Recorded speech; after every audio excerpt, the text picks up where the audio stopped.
Hello everyone, welcome to Techify to grow.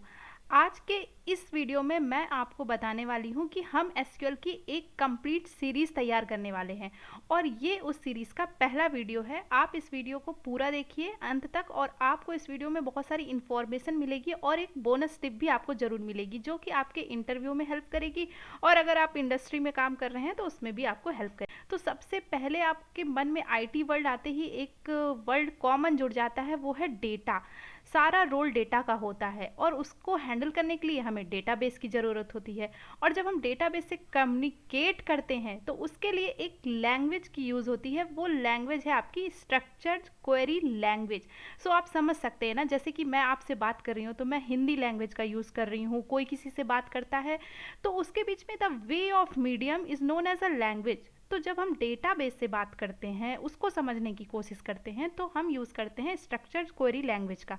और ये हर किसी के लिए ये जानना बहुत ज़रूरी है कि इसके सिंटैक्स कैसे होते हैं, बिकॉज अगर आप यूज़ केस की बात करें तो जो एसक्यूएल का यूज़ केस है वो टेबल को क्रिएट करने के लिए है, डेटा को रिट्रीव करने के लिए है। आप डेटा को मैनिपुलेट कर सकते हैं, like playing around the data. When you will become expert in SQL, you will become to master become in playing with data. Okay, so अगर आप बात करें कि जॉब्स क्या क्या हैं एसक्यूएल में, तो अगर आप बात करें जॉब्स की तो जॉब्स हैं आपकी लाइक डेटा साइंटिस्ट की फील्ड में, डेटा एनालिस्ट की फील्ड में आप डेटाबेस एडमिनिस्ट्रेटर का रोल कर सकते हैं, वेब डिज़ाइनर। लाइक अगर आप किसी भी आईटी फील्ड में हैं तो आपको बेसिक एसक्यूएल की तो नॉलेज होना बहुत ही इंपॉर्टेंट है। इसीलिए मैं आपके लिए ये सीरीज़ लेके आई हूँ और आपको हर दिन आपको इस पर एक वीडियो मिलेगा। तो आप ऐसा नहीं, बस आप अपने डे में से थोड़ा सा भी टाइम निकाल के अगर आप मेरी इस सीरीज़ को देखेंगे तो आप विद इन 30 डेज आपने आपको बहुत ही एडवांस फील करेंगे कि हाँ, अब आपको एसक्यूएल की काफ़ी सारी नॉलेज है। तो चलिए इस सीरीज़ को स्टार्ट करते हैं और एसक्यूएल का सबसे पहला कंसेप्ट समझते हैं, व्हाट इज़ डेटा। डेटा की डेफिनेशन तो सबको ही पता होगी, मोस्ट ऑफ द टाइम सारे स्टूडेंट को पता होती है। ये बेसिक सी डेफिनेशन है, raw fact and figure is known as data. But जब मैं इस डेफिनेशन को देखती हूँ ना तो मुझे ये थोड़ी सी इनकम्प्लीट सी लगती है, क्योंकि रॉ फैक्ट एंड फिगर को डेटा बोलते हैं, ठीक है, वो कोई बात नहीं, लेकिन वो फैक्ट और फिगर किसी ऑब्जेक्ट का होना चाहिए। इसलिए मैंने इस डेफिनेशन को थोड़ा सा मॉडिफाई किया है और यहाँ पर मैंने लिखा है raw fact and figure which describe property of an object entity is known as a data.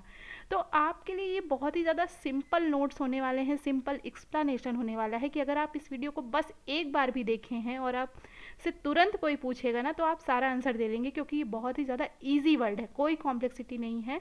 ये मेरे खुद के नोट्स हैं जो मैं आपसे शेयर कर रही हूँ। तो अब बात करते हैं इस डेफिनेशन को समझते कैसे हैं, ठीक है।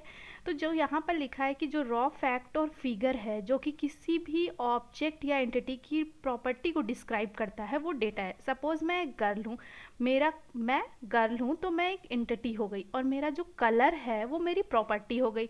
सपोज मैं फेयर हूँ, ब्लैक हूँ, या मेरी हाइट क्या है, या मान लीजिए एरोप्लेन है तो उस वो किस कलर की है, उसकी हाइट क्या है, विड्थ क्या है, ये सब उस ऑब्जेक्ट की प्रॉपर्टी हो गई। तो attribute means property of an object और एंटिटी।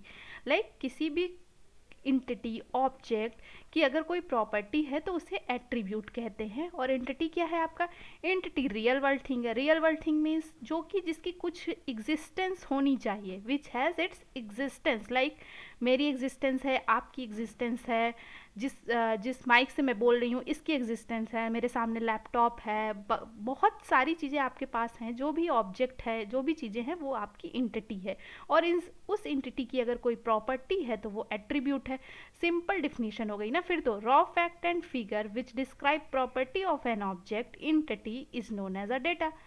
तो हमें लग रहा है कि आपको डेटा के बारे में काफ़ी नॉलेज हो गई होगी और आप डेटा की डेफिनेशन कभी नहीं भूलने वाले हैं, क्योंकि काफ़ी प्रैक्टिकलिटी से मैंने आपको बताया कि आप खुद भी एक एंटिटी हैं और आपकी जो भी प्रॉपर्टी है और उसका जो फैक्ट एंड फिगर है जो आपको डिस्क्राइब करता है या किसी भी डेटा को ऑब्जेक्ट को डिस्क्राइब करता है, वही आपका डेटा है।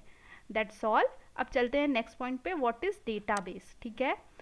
तो डेटाबेस की जो डेफिनीशन है वो आपकी है, it is collection of inter related data which is use to retrieve, insert and delete data efficiently. तो यहाँ पर जो collection of inter related data का मतलब आप समझते हैं कि आपस में उनका कुछ कुछ रिलेशन होगा। लाइक जब आप टेबल में से डेटा को रिट्रीव करेंगे या फिर इंसर्ट करते हैं तो आपका कुछ पर्पस होगा, तो वो डेटा आपस में इंटर रिलेटेड होते हैं। और यहाँ पर आपका जो दूसरा पॉइंट है, it is also use to organise the data in the form of table, schema, view, report, ETC. तो जो आपका डेटाबेस होता है वो जो आपके डेटा होते हैं ना उनको टेबल के फॉर्म में ऑर्गेनाइज करता है, स्कीमा के फॉर्म में ऑर्गेनाइज करता है, व्यू के फॉर्म में, रिपोर्ट, बहुत तरीके से ऑर्गेनाइज करता है, और उसी को हम लोग डेटाबेस कहते हैं। और आपको अगर ये दोनों ऊपर की डेफिनेशन नहीं याद हो पा रही है तो सिंपली अगर आपसे कोई पूछता है ना व्हाट इज़ डेटाबेस, तो आप ये कह सकते हैं ये एक प्लेस है, ये एक मीडियम है जहाँ पर हम अपने डेटा को एक सिस्टमेटिक एंड ऑर्गेनाइज्ड वे में रख सकते हैं। सिंपल टर्म में, इट इज़ अ प्लेस और medium where you can store the data in a systematic and organised way. Okay, I hope कि आपको डेटाबेस का भी कंसेप्ट समझ में आ गया होगा और डेटा भी आपको समझ में आ गया होगा। अब चलते हैं आपके बेसिक ऑपरेशन की तरफ पे। तो जो बेसिक ऑपरेशन होता है वो हमारा होता है create, read, update and delete. Basically इसे हम CRUD ऑपरेशन के भी नाम से जानते हैं। और अब चलते हैं इस सीरीज़ की बोनस टिप की तरफ। बोनस टिप ये है कि जब भी आप SQL के लाइक किसी भी इंटरव्यू में जाएंगे और आपने SQL लिखा है ना अपने CV में या जहाँ भी, तो आपसे ये क्वेश्चन तो ज़रूरी पूछ लिया जाएगा कि व्हाट इज़ CRUD ऑपरेशन। तो उस टाइम आपको ब्लैंक नहीं होना है। C for create, R for read, U for update and D for delete. आपको ये 4 चीज़ें ज़रूर पता होनी चाहिए, otherwise there will be problem. तो आज के वीडियो में बस इतना ही, मिलते हैं आपसे नेक्स्ट सीरीज़ में। Thank you, bye.